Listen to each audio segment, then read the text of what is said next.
Hello there. Okay, I'm going to do this about Syria. I want to talk to you about Syria. This is going to be a off-the-cuff podcast, really. I have been speaking to a lot of people in Damascus and other parts of Syria.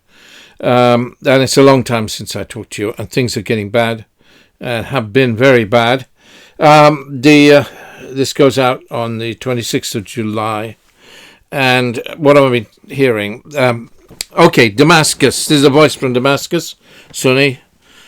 People from Damascus are afraid because we see every day people from another region coming. I can say it's not good. In the center, Damascus is safe, but other regions are not safe. A lot of people, you don't know what they're thinking. Militants are everywhere. Income here, $100 to $200 a month. A restaurant meal costs $50, and it's not high quality food. This is what he chose to tell me anyway. Water's on 3 or 4 hours a day. Not great. Okay, another. This is now. That was Syrian in Damascus. This is a Lebanese friend who travels regularly to Syria. What does he say? I'm quoting, right? When the new regime took over in December last year, it did not share with others. These militants do not represent the moderate Sunni majority. This new president became a dictator. He massacred the Alawites in March, and that made everyone cautious, especially the Druze and the Kurds. In Suwaida, close to southern Syria, Israel has its own ambitions. The Druze are not united. Different factions. One is close to Israel and took a harsh stand. Sheikh al-Hajari, the religious leader in Suwaida, does not accept the government in Damascus. Israel bombed Damascus in support of Hajari. The people in Suwaida fear if they give up their weapons, they will be subject to massacres like the Alawites. The same applies to the Kurds, but more so. In other words, the Kurds are also frightened. The point is the security forces from Damascus said they came to separate Druze and Bedouin, but instead they just committed massacres. Again. The government tries to pretend it's not our people, just gunmen dressed like our security forces. You believe that? Yeah. It's the same forces that committed crimes against the Alawites are committing crimes against the Druze. On Wednesday, this Wednesday, just now, a day or two ago, the investigating committee on the Alawite massacre issued a statement that whitewashed the militants. The same call went out for jihad as went out for jihad against the Alawites. The same was for Suwaida. The government praised the call for jihad. The president praised the people who went in on jihad. My friend says a terrorist with a turban and a gun will still be a terrorist in a suit and a tie. Okay, this is now from a Sunni living outside Damascus, but Sunni establishment. In the initial takeover, he was a supporter of the incoming government. Now his position has changed. This is a mid-ranking Sunni, important guy, my universe anyway. The government has the doctrine of first and second degree citizens. If you are a Sunni Arab, you are a citizen. Anyone else is a subject, and you can punish them.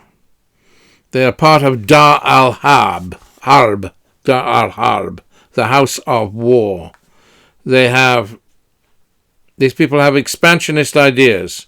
They can cause trouble anywhere. The jihadis are at the sea now, looking westward. It's Europe next. This is what he said, anyway.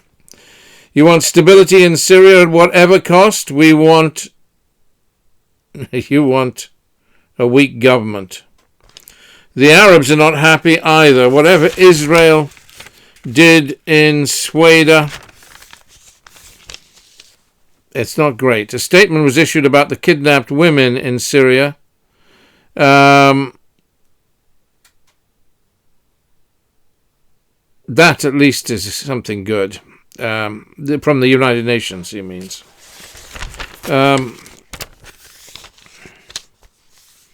Saudi Arabia gave him, the president, $4 billion.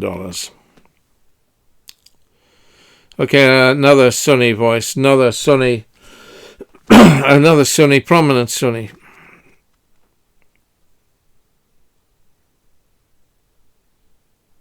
What we expected earlier has happened. Damascus is not better. It's more calm. People have no opportunity to present any chance to offer a different way. I'm just using the words he used.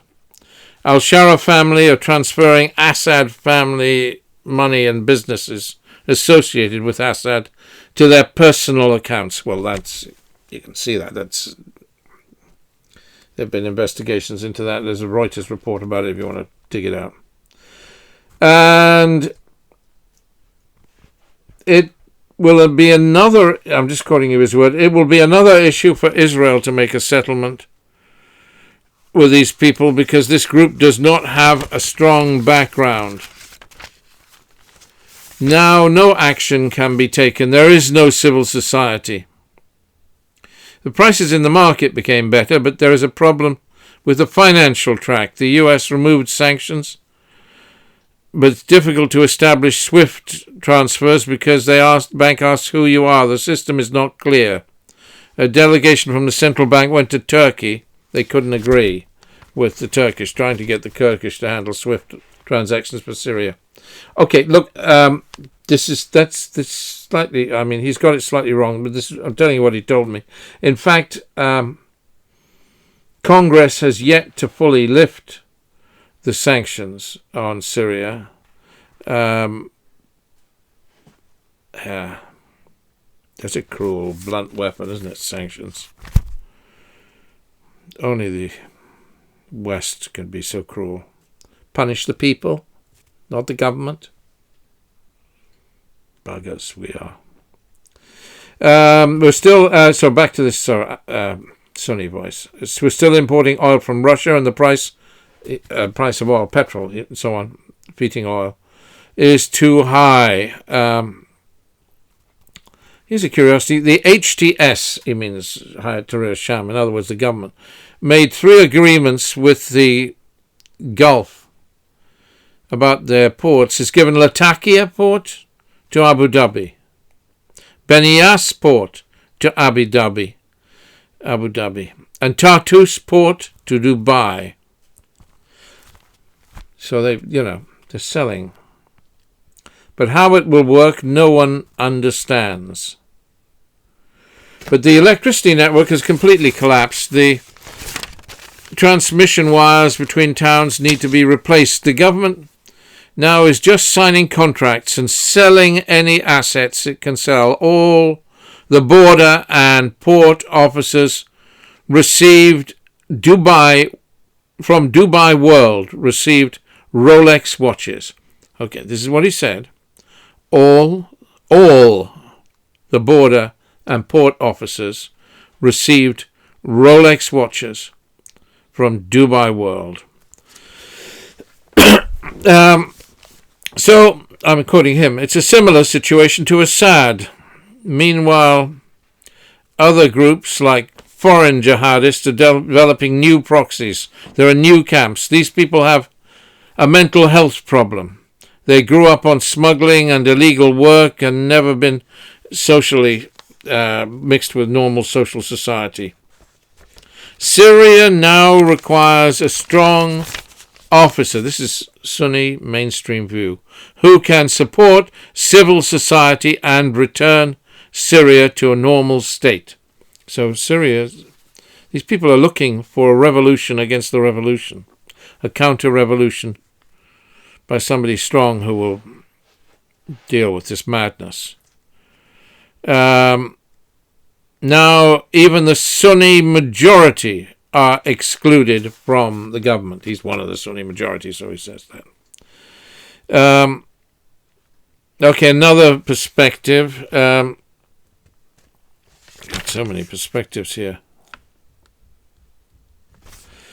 The Syrian government made a massive mistake in attacking Sueda. And the international community made a massive mistake in not encouraging an international independent inquiry into the March massacres against the Alawites. And it allows Sueda might never have happened if there'd been some serious inquiry into the March massacres against the Alawites. Now we have massacres against the Alawites and massacres against the Druze. Now Syria has reached a turning point, a point of no return. Now Syria has reached a turning point, a point of no return, and now it's worse than it was under Bashar al-Assad. God have mercy. Thank you. God bless.